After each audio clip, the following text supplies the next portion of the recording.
Told you I'd do it. Check it out. I have a cladded van. Officially started the van build and I am so excited to show you what I've done so far. Welcome back to the channel, guys. I know it's been 3 whole weeks since I last posted, but I promise it's worth it. A lot of blood, sweat and tears have gone into this van to make it so much better than it was. Hi to anyone new here, my name's Lana and this is my VW T4 Storky. I've had her almost 3 years now and I thought it was about time to strip her out and do a total rebuild. It's a great way to start the year, getting the van ready for 2025 adventures. I also hope you all had a lovely Christmas and New Year. Can't believe it's 2025. How did that happen? Now I am going to show you a montage with a voiceover just to show you what I've done, how I've done it, and then afterwards I'll give you a tour with a bit more detail. Disclaimer, I've never done this before. This is not necessarily the correct way, it's the way I've done it and I am really happy with how it's turned out. So let me show you what I've done so far. So this is what the van looked like before and it's been amazing for the past couple of years. It's been a great base for adventures, but it's falling apart, it's looking really tired and I feel like we haven't really maximised the space. It is a short wheelbase T4, so I really want this new layout to just be more practical and more comfortable. So before I can start the rebuild, I have to strip out everything that's currently in there. So we'll have to take out the DIY slide out bed that we built, including the slide out kitchen. It's bittersweet because I got a lot of love for this bench bed kitchen, got a lot of memories, but it's one of the reasons I actually want to do the rebuild because as great as it's been, the bed was too high, so I felt like we were hunched over quite a lot in the van, which just wasn't comfortable. So that is something to note if you're doing a van build. Just take into consideration, you know, if you haven't got a high top van, then you want to make your bed a little bit lower for that comfort. The next step was just taking off the walls that the previous owner installed because we just wanted to see what was going on behind there. And there's me doing a little bit of a crab walk, bringing the leisure battery out. So it's already got electrics installed, which is great. And behind the wall we found the insulation that was recycled plastic, which has actually worked fine. We've been so warm in this van over the past couple of years, but I decided to strip it all out just because I want to see what's going on behind there. And then finally removed the panels from the doors and we're ready to go. So the next day I went to B&Q and started the insulation installation.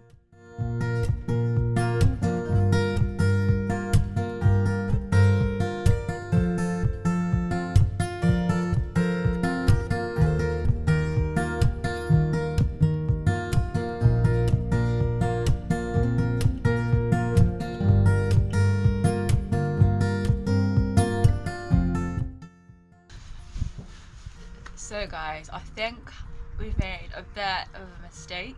So yesterday I installed this insulation, which is fiberglass loft insulation.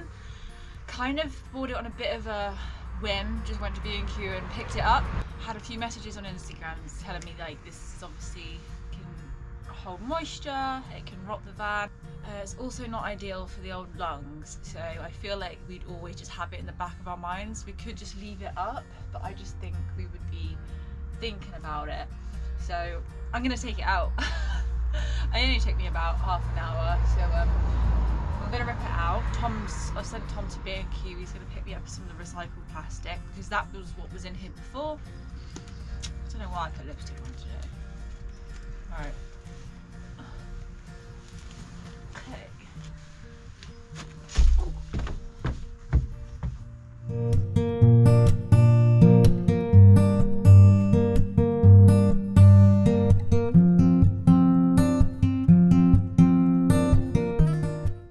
So now that the fiberglass insulation is removed, I have started to install the recycled plastic and I'm just using a spray glue to stick that on into place and then I'll put masking tape over the top of it. Didn't use anything in particular for the sound deadening because it didn't have any in previously and it was really quite soundproof, to be honest. So I think this is going to be absolutely fine, especially with the vapor barrier over the top.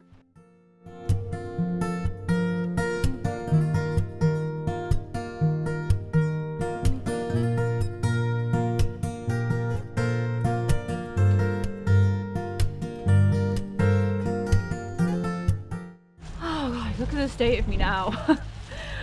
So that's all done. We've got the recycled plastic insulation in, just stuck the tape on so we can stick the vapor barrier on. So I'm going to do that now. So we've done the walls, and we've not put any recycled plastic on the ceiling. We're just going to double layer the vapor plastic silver stuff.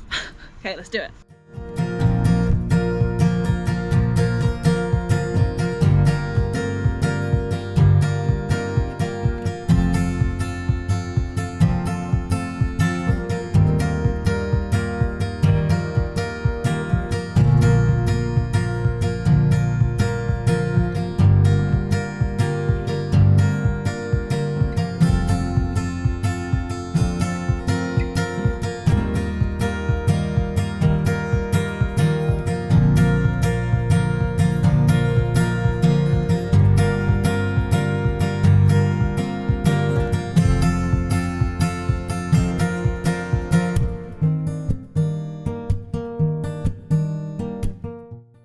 Now it's time to carpet doors and all around the edges.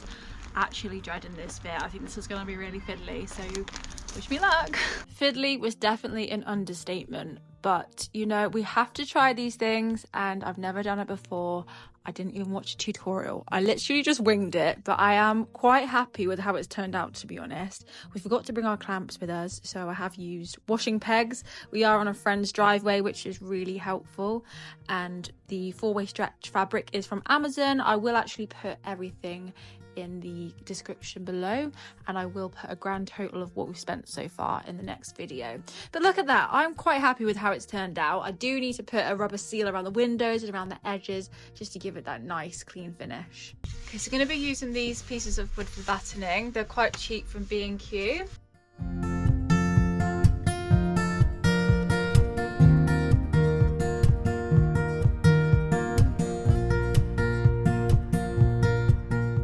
So that's the battening installed, all ready for the cladding to go on. This was a little bit tricky in the sense of making sure it goes into the metal and not through the van. And then on to the exciting part, the cladding. So Tom did the cutting, I did the screwing in, and we used tongue and groove cladding from B&Q.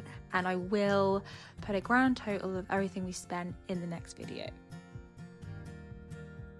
Okay, so that's what we've done so far. I didn't film the entire cladding process because it was getting dark, but you get the idea. So I will just show you sort of close up, use the tongue and groove cladding. Don't worry about this little gap. We still need to cut a piece to just fit to size in there. And also Tom used this gap just to feed wires through, which brings me on to the electrics.